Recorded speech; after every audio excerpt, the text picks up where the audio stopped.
Nicola Sturgeon's response to Scotland's mounting deficit has been branded terrifying over claims it risks putting the welfare of millions of people on the line. Scotland's public finances have hit an unprecedented low due to the coronavirus pandemic.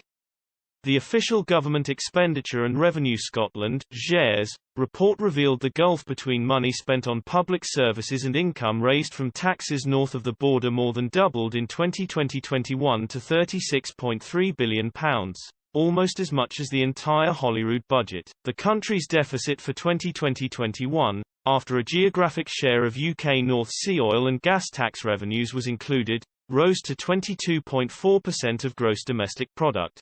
This compared with a deficit of 14.2% for the UK as a whole. The data also showed a relative fiscal weakening for Scotland. In the year to April 2020, Scotland's deficit was 8.8% of GDP, compared with 2.6% for the UK.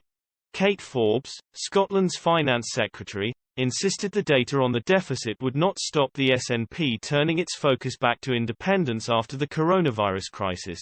She said, "It is not an obstacle to making the case for independence because deficits across the world have risen exponentially." Scottish First Minister Nicola Sturgeon added the fiscal position was a result of how we are governed in the UK and having a deficit was not a barrier to any country being independent.